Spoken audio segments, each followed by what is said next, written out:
கிரேக்க ஞானி சாக்ரட்டிஸ் அவர்களிடத்தில் நண்பர் ஒருவர் வந்தார். நான் உங்கள் நண்பரை குறித்து ஒரு நிகழ்வை அறிந்தேன், அதை உங்களிடத்தில் சொல்லவா என்று சொல்லி அன்போடு கேட்டார். சாக்ரட்டிஸ், கொஞ்சம் பொறு, நான் உனக்கு 3 காரியங்களை சொல்லுகிறேன்.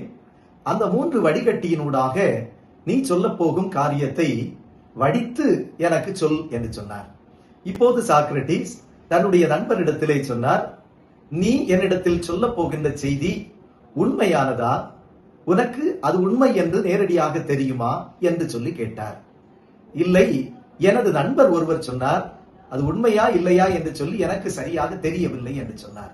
இரண்டாவதாக கேட்டார், இந்த நீ சொல்ல போகின்ற இந்த செய்தி நன்மையான அல்லது நல்ல செய்திதானா என்று கேட்டார்.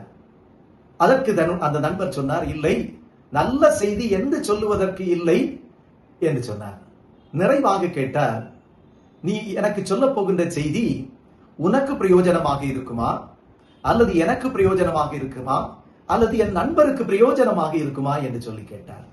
அதற்கு அந்த நண்பர் சொன்னார், அப்படி இருக்க வாய்ப்பு இல்லை என்று சொன்னார். பிரியமானவர்களே, குட்னஸ், யூஸ்ஃபுல்னஸ், இந்த 3ம் இருந்தால் மட்டும் என்னிடத்தில் நீ சொன்னால் போதும் என்று சொன்ன போது அந்த செய்தியை சொல்ல வந்த நண்பர் சொல்லாமலே நடந்து சென்று விட்டார். பிரியமானவர்களே, அநேக வேளைகளில் நமக்கு வருகின்ற செய்திகள் நாம் இந்த 3 வடிகட்டியினூடாக வடித்து அதை ஏற்றுக்கொள்ள வேண்டியவர்களாக காணப்படுகிறோம். சொல்லப்படுகின்ற செய்தி உண்மையானதா? சொல்லப்படுகின்ற செய்தி பயனுள்ளதா? சொல்லப்படுகின்ற செய்தி நல்ல செய்திதானா? இவைகளின் நிமித்தமாக நான் பெறுகின்ற பயன் ஏது என்று சொல்லி சிந்தித்து செயல்பட அழைக்கப்படுகிறோம்.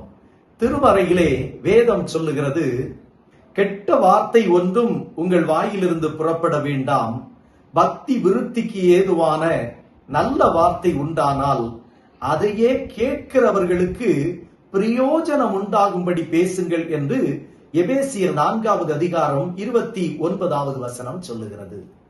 இந்த இறை வார்த்தைகளை நாம் உள்வாங்கிக் கொள்ளுவோம். கெட்ட வார்த்தைகளை, குறை சொல்லுகின்ற வார்த்தைகளை, அவதூறு பரப்புகின்ற வார்த்தைகளை தவிர்ப்போம். நான் பேசுகிறது அனைவருக்கும் பிரயோஜனம் உள்ள வார்த்தைகளாக இருக்க வேண்டும் என்று சொல்லுகின்ற நல்ல உணர்வோடு செயல்படுவோம். கர்த்தர் நம்மை ஆசீர்வதிப்பார். God bless you.